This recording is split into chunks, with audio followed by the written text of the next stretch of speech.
Alright, here we are live again, working our second roll of the day. I'm adjusting things here because something got nudged or moved or somewhat one way or the other. Oh, wait a minute. I need to change my title. This is roll reveal number 268. This is a 1957D plastic tubed roll. There we go. This is not one of the coins from the roll. I was using this to do some adjustments on my camera. I'm going to get it out of the way. You don't want it anyway. It doesn't have anything on it. Alright, here we go. This is the roll. And the first thing I noticed when I opened up the roll to take a quick look at it is the end roll coin is toned very nicely. Beautiful coin here. It's really hard to get a good view of. There, you can see some of the color right there. Beautiful, beautiful coin right there at the end of the roll. So we're going to go ahead and dump this roll. It looks like the other coins in this roll are all nice and bright red. So this is a nice example of what could be an original roll. First coin goes to Wanda. So this first really nicely toned coin is going to go to Wanda. You can kind of see the toning under here. Okay, we have a nice sized die break inside the 9, die crack on the 1, and a die clash in the throat area. Now, what do we got going on here? Looks like we got some lens dirty. There we go. Nope, still there. Huh, that's strange. Okay, we can operate like this. And see if there's anything else here. Well, that is weird. The whole... Wait a minute. We've got parts of the background coming through in the lighting here. That's what it is. Okay, it's an adjustment that I made.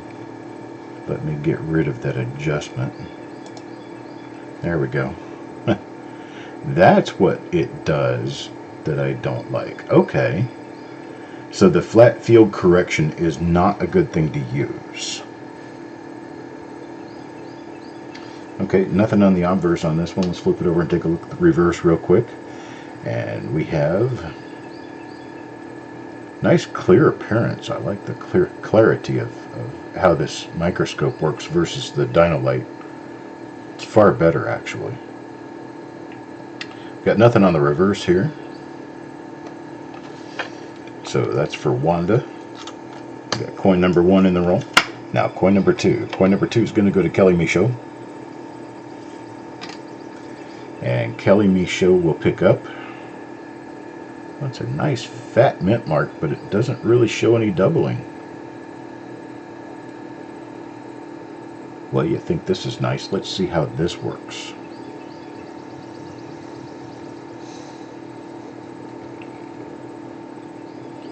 Oh yeah, that'll work. That's nice. No doubling on that, but I just wanted to see how the zoom worked. You're going to Hayes? I'll try to keep you awake, bro. Yeah, I know that drive. And you head out from Kansas City toward Hayes, and you're fighting to stay awake before you hit Abilene and realize you're only halfway there. Okay, you got nothing on this one. Let's take a look at the reverse real quick and see if we have anything there to talk about. Let's see. I stuck that one on there upside down. Just a second. There we go. There's the right side up. It's just a tiny bit out of focus here. Let's see if I can adjust the focus just enough. There we go. Yeah, halfway between Denver and Kansas City. There you go. But I will tell you one promising thing. It's not as bad as driving to Colby. Colby can be much more boring. Or if you're going to Burlington, Colorado.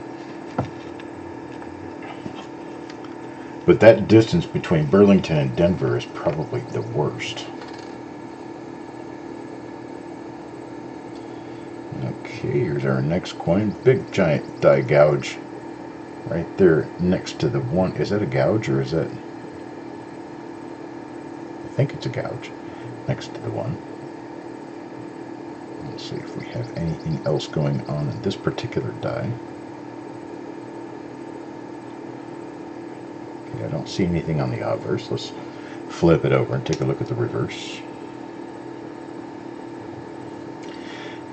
Brandon, what I did was I quit using the Dynoscope and I went to my regular big microscope. It required some software refreshment because the software wasn't working properly with my other. It wasn't working properly with the other install, so I had to uninstall the software and reinstall it. This was something that, well, basically Eric and I figured it out over a period of, what was it, weeks, that needed to be done, and finally got it done. The camera quit jogging and moving around on me, and I quit having light issues, and back to a point now where after just a very short adjustment period for the camera, it brings everything in pretty much perfectly. So enjoy, because this is really working well. Really enjoying this, liking it a lot. Let's see here. Well, we got nothing on this one except a die crack down at the shoulder and a die chip inside the 9 of the date. I do believe this is the first die, is the first one we pulled out of the roll, first coin we pulled out of the roll, so there's nothing on this one. And that's for Marshall. Finally done with coin number 4. Now let's do number 5. Coin number 5 is going to go to Sharp Eye for coins. Let's take a look and see what he got. Let's see here. It looks normal as well.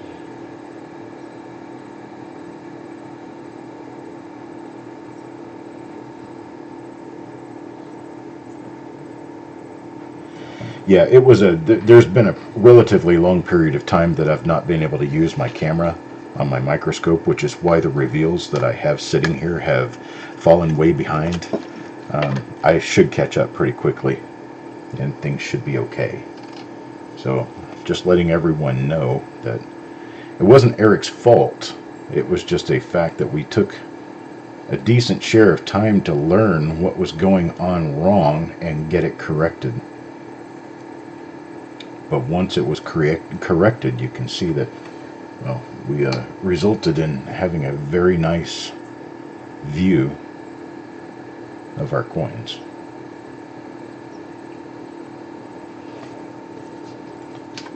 Okay, got nothing there. That's for Kelly Michaud. I'm working on, attempting to find something good out of this roll. So far, we've not run into anything. Here's coin number 7. Jim Fletcher. Mr. Fletcher.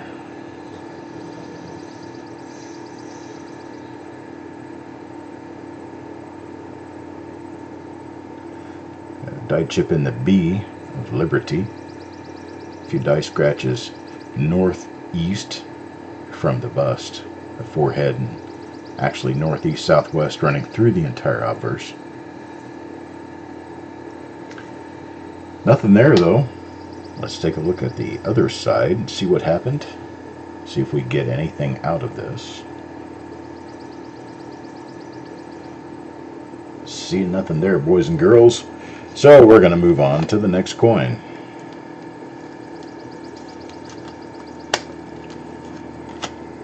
Coin number 8. Yo, man.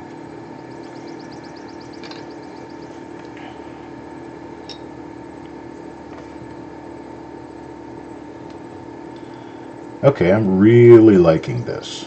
Really liking the setup, really liking the lighting. It looks more like a coin would look when I look through my microscope. Much easier to deal with. This is an expensive setup, but it's a very nice one.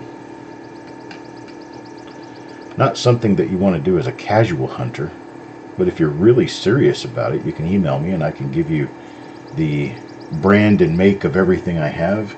The entire setup, lighting, microscope, and camera is roughly, say, like a $2,000 setup. roughly 2,000 to get everything. The light is one of the more expensive parts, and the light is very, very important. You could have the best microscope in the world, but with crappy light, you're never going to get any good out of it.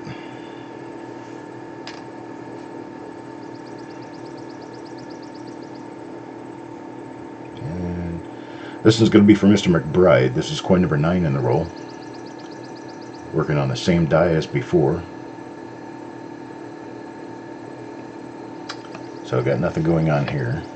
It looks like we may end up with a dud roll here. We've got 9 coins in. We've got nothing so far. Coin number 10, Sureg.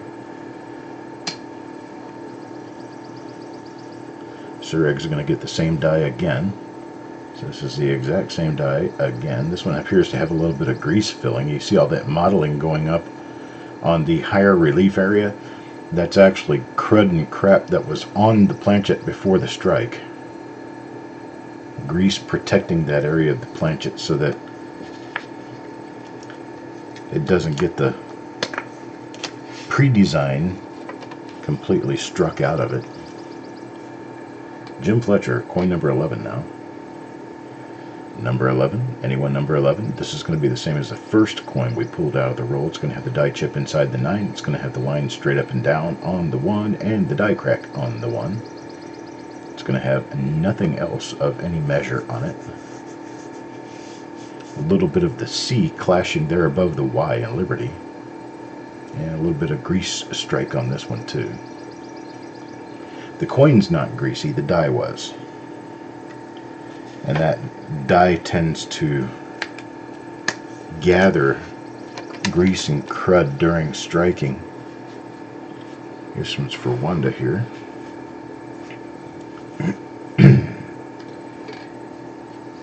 And then it transfers over to the coins as more of like a polished or modeled look. This is another one of the same die again.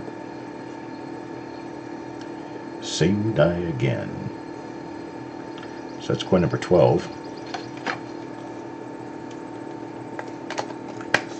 And as we move along, coin number 13. Lucky coin number 13 goes to Farm Dog. Let's see how Farm Dog fares out of this one. Well, that's another one of the same die again.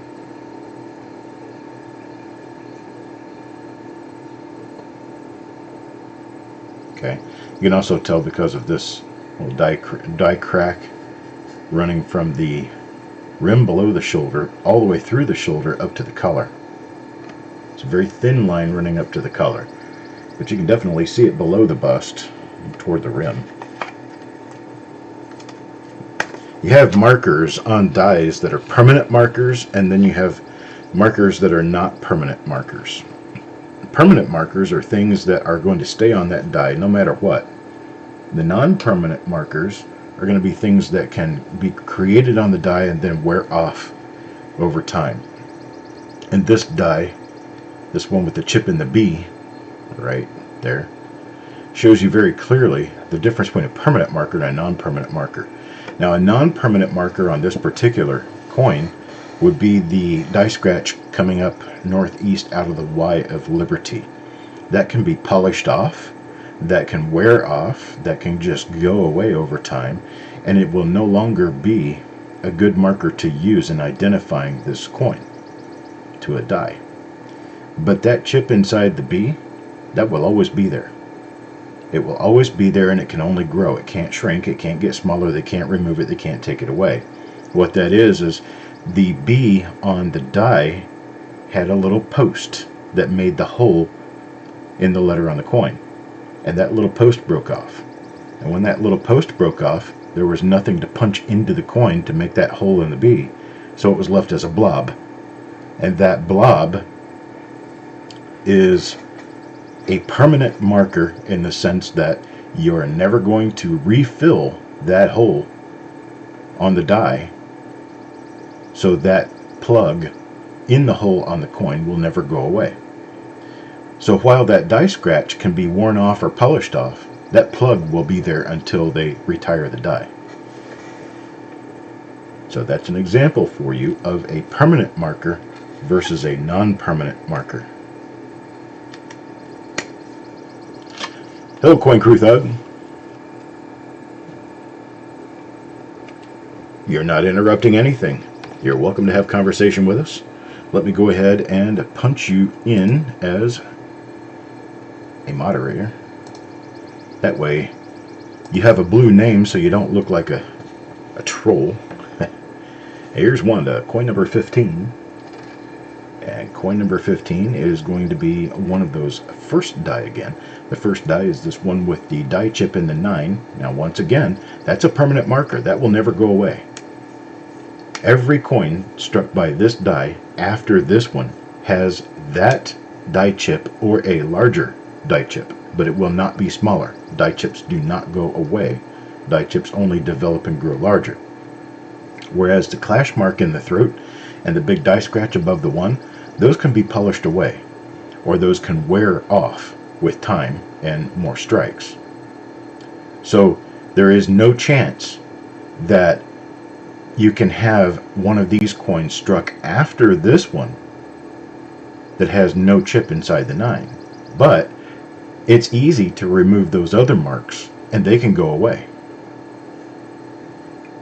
So that's your difference between permanent markers and non-permanent markers. The permanent one being the die chip in the 9. The non-permanent markers being that, I see here's a different little die crack or die, yeah, it's a different little die crack. Or no, that's the same one. I'm sorry. That's the die crack. And see, that's a permanent marker again. Die cracks are a permanent marker. They can only grow or become bigger. They never go away.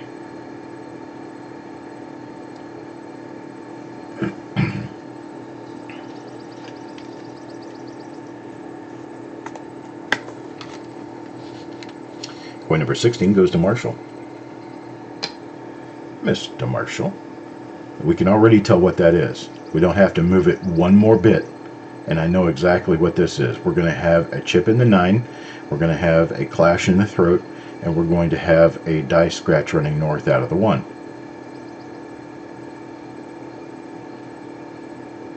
Exactly what I said. Let's see, Brandon, do you know, are the megapixels important? Because I've seen decently priced 8 megapixel scopes from US sellers, and then I've seen 40 megapixel, but those are all from China. I'm looking at an Adon Star scope. The megapixels, Eric, why don't you answer that? The megapixels themselves don't make as much difference as the overall quality of the camera. Not to be stereotypical, but I wouldn't trust an off-brand, which are generally going to be your Chinese brands. I wouldn't trust one of those like I would trust something that is an American brand. Just because of quality, not because of the number of megapixels. Back in the day when printers and your print quality was a huge deal, back in the day when bubble jet printers were really the thing, you would get a DPI, dots per inch, that the printer would print, and it would have a particular DPI, then it would have a different DPI, and that different DPI was the interpolated DPI. And an interpolated DPI is something where you can create more dots in your image, but those dots are not being read by a sensor. Those dots are being created by software, and that will always blur your image.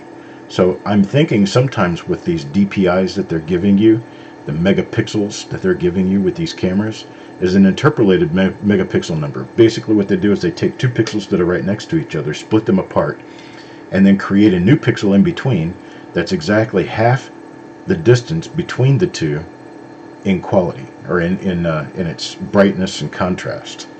So you get twice the number of pixels, but you don't get twice the number of sensors. Your sensors are what's important.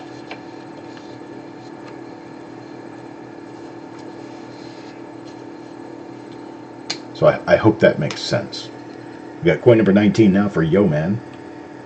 That's the best answer I can give you. This is another one of our first die again. The first die with the die crack going up the shoulder. It's going to have the die chip in the 9, the die scratch on the 1.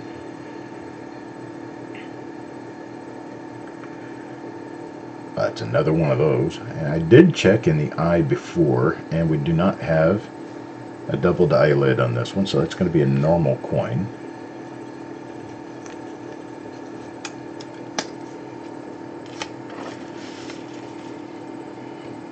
best thing to do, Eric, yes or no answer, and then let him know what a good one would be. As for microscope cameras, I like the one I have. This is a very good microscope camera. This is an 18 megapixel camera, although I think smaller megapixels can still do basically the same thing. However, a friend of mine has a 2 megapixel and it does not do a good job. So there's a magic number there. But the 18 megapixel camera from Amscope is about a $200 item, $200 to $300. And it fits on the trinocular of a trinocular microscope, or it would fit on some other lenses with an adapter that you could use with the lens stand. Getting a lot of this particular dye, which happens to be nothing at all.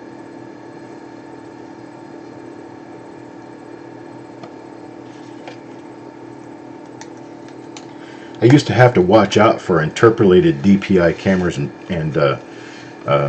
printers back when quality was expensive.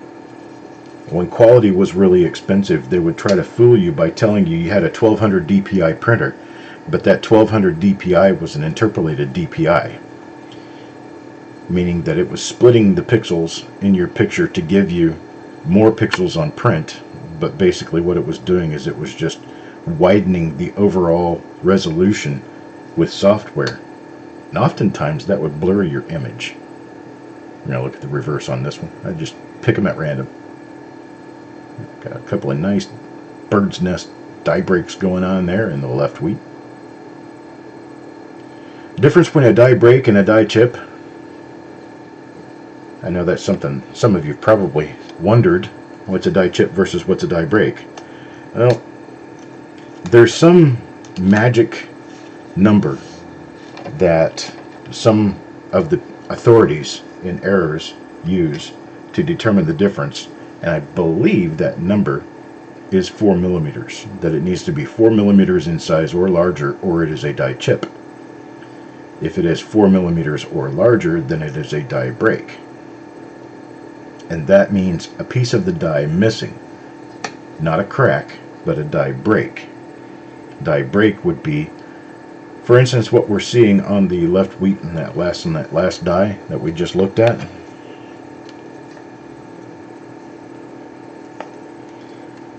I tend to call those die breaks. Other people would tend to call those die chips, and I don't really think it matters one way or the other. A die break and a die chip are typically going to be two different things to people who are very serious about errors and error collecting. And to most of us, it's not really all that different. So this is a die crack. That, inside the 9, is a die chip. And then the broken piece in the left wheat on that other die that we were looking at, I tend to call those die break. Some other people call them die chips. I guess it's a matter of personal preference. Another one, same die again. We are running into a lot of the same die over and over again in both of the rolls that we've done this morning. I hope that changes. Well, maybe not, because if it doesn't change, then we'll run into something that's a really nice RPM, and we'll get a whole bunch of them in the roll. This one's for Sureg. And Sureg gets another one. Same die again and again and again.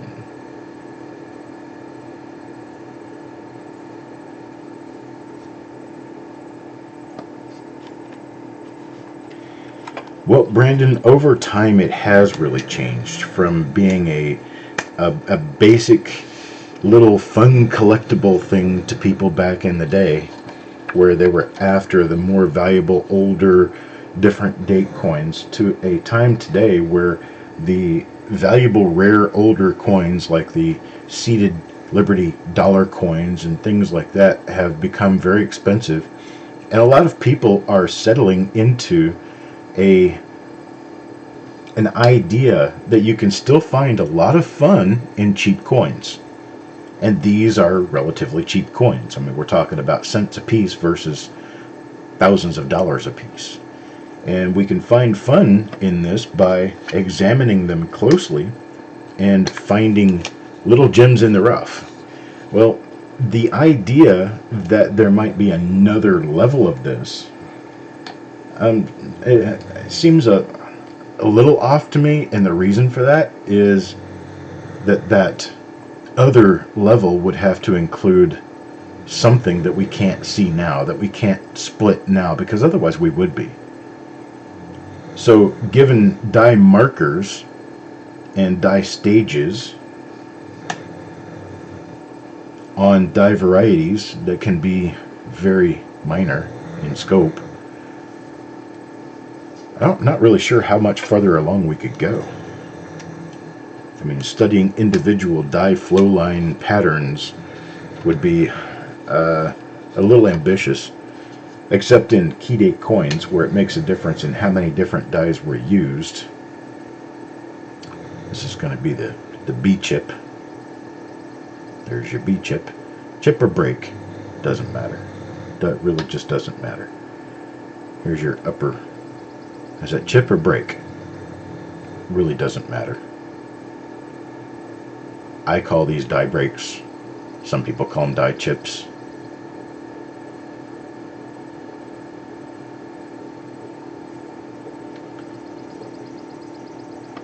Morning, Alan.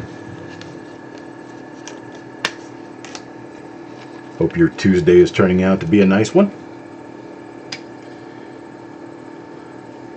So I re-mention this as I see enough new people coming in that it's going to make a difference to at least a couple of you. There will not be an auction tonight. I have my VFW meeting this evening, as I do the first Tuesday of every month. So this is the first Tuesday of the month. We're not going to be having an auction this evening, but we will be running reveals all day up until I have to go to my meeting. And this evening I'm going to be there just a little bit early, because this evening we have a young man who is working on his Eagle Scout rank, who is going to come to the meeting to interview combat veterans. And he wants to interview as many as possible, and given that I am an Eagle Scout and he's working on Eagle Scout, it's really kind of a feedback to the service that served me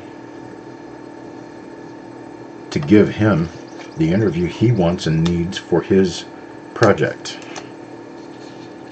So it's my plan to go there and be a part of that. I think I'll do the interview first, and then I'll whip out my National Eagle Scout Association card out of my wallet and show him that I'm an Eagle Scout too. Not to impress him, but to just let him know that there's a few of us out there watching out for him. What's up, Marshall? The floating roof and the no FG are going to be memorial cent design. For those who don't know, the FG initials are placed to the right of the base near the rim, and the roof is is a smaller square part at the very top of the memorial building. Now, when the die ages, I'm looking at the reverse, and I don't mean to do that here. When the die ages and starts to get in its very late stage, the line that connects the roof to the rest of the building tends to wear away, and it makes it look like the little box on the top of the memorial building is actually floating in the air. So they call it a floating roof. The floating roof is something that happens on a lot of different issues, and to me it's not a variety. It is a normally expected thing on minting coins for the die to wear down so that it affects the design. And the missing initials are mostly due to over polishing of the die after a clash, where the dies smack against each other with no coin between them. They tend to transfer their design to one another, and then it's polished out. So When it's polished out, a lot of times they will over polish it and they will accidentally remove the initials from the die. Other times it's due to the initials being weakly hubbed into the die to begin with, and then die wear will actually assist those initials in going away through wear on the die. Either way is considered a normal part of minting coins and a normal part of aging of a die, and I personally do not consider them as varieties or valuable as such. Some people do. Some publications do. But I do not. Now, as for value, typically you're going to find a few dollars, maybe. Value as a novelty for these particular items, but there's no catalog value, there's no listed value. This is our third die, our third different die here. It's got a big dot above the 9. I've seen 2 or 3 of these in this roll. No break in the B, no die crack on the shoulder, no chip in the 9. Let's see what's on the reverse on this one, since this one is our least common die for this roll. And nothing there. The floating roof thing can happen in any memorial year, although it's most common during the years that they had issues with clashes. So that would be 1960 through 1972. 1960 through 1972. 1973, they greatly strengthened the lines going from the cornice to the roof on the reverse on the memorial building.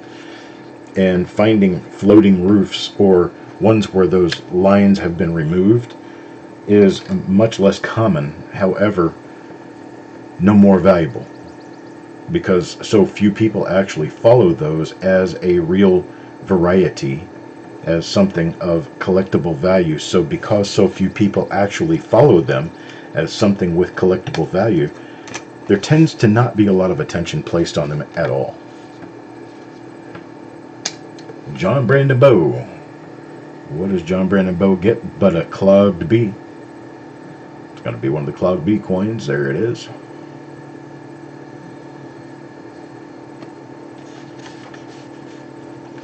Nothing else there, boys and girls. We're going to move on to the next coin. Try to get these shows in and out, educationally done so, and with good care, but inside of an hour. Because I'm trying to do these every hour today to get caught up. We finally have a microscope that works. That's been the problem through most of this period of time, as we had a camera issue with an update on Windows. And the Windows update kind of caused my Amscope software to not work properly. So Eric Beyer did a lot of research, because he has one of these as well.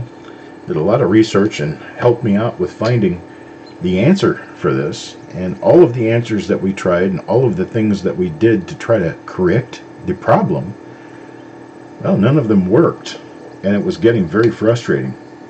And finally, he made the command decision that it would be a good idea to uninstall everything on the computer that had to do with the microscope and reinstall all of it, and voila, suddenly it worked. So here's coin number 42 now. Coin number 42 goes to Mike Birchman. And this one's going to be a clog B again. Oh, there it is. Clog B I can tell because of the die scratches running northeast from the vest, and then there's a heavier one right out in front of the chin. So kind of like slightly below and in front of the chin. Those are temporary markers on the die that help me find a permanent marker on the die, which is that chip in the B and these 2 chips or breaks on the left wheat.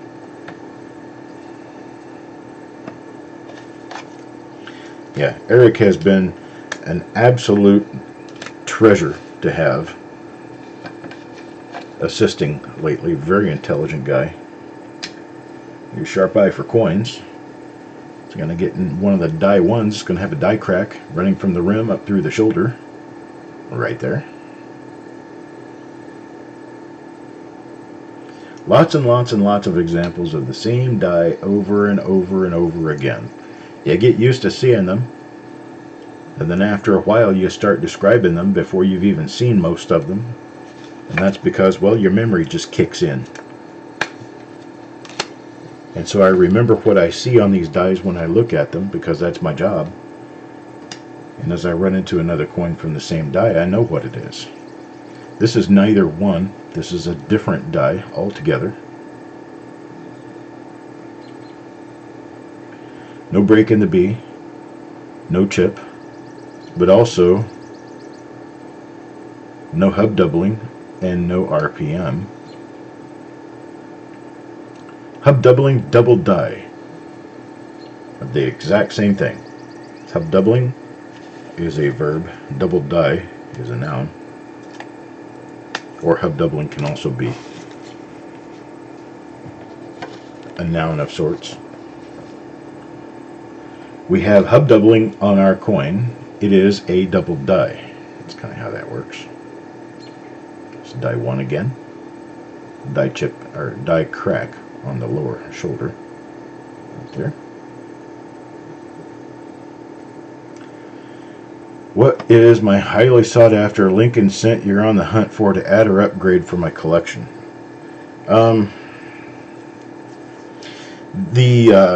Probably the number one coin I'm really after right now would be 1955 double die obverse number 2 in an early die state in uncirculated. Those are scarcely known to exist. Not many of them out there. It is an attainable goal. You just have to have plenty of money and have a lot of patience to go through 1955 rolls.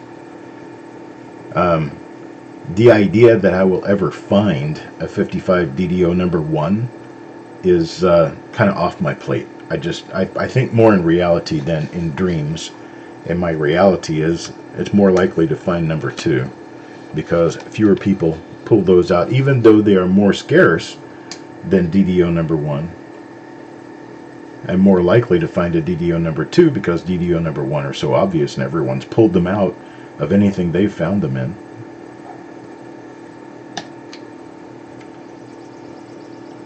A little tiny struck through right there. No, that's a scratch. Never mind, that's a scratch on the coin. I thought it was a little struck through. Nothing else here. Sorry about this, folks. We got our second dud roll of the morning, pretty much. Coin number 48 for Bulldog. And Bulldog gets a B chip. Gonna be a B chip coin. There we go. Now for coin number 49. That goes to Mr. Worley. And what do we see here? Another B chip. There's your B chip. That's number 49. Now coin number 50. Coin number 50 was on the other end of the roll, and it also has toning. That's for Bulldog. This has got nice toning. Definitely isn't ugly. Nice colors. This one is neither a B chip nor is it our die crack. So it's a different die altogether. Just happened to be placed on the end of the roll. And there it is. There we have it, boys and girls. Full roll of 50 coins. Not one of them turned out to be a die variety. However, very nice educational markers on those. And what we turn up with here is 50 coins without varieties. Makes it a very easy roll to put together at the end, but unfortunately leaves us very little with value. But I do appreciate it. We're going to have to get lucky on a roll soon. So there's those. It's all 50 of them. And we got nothing there.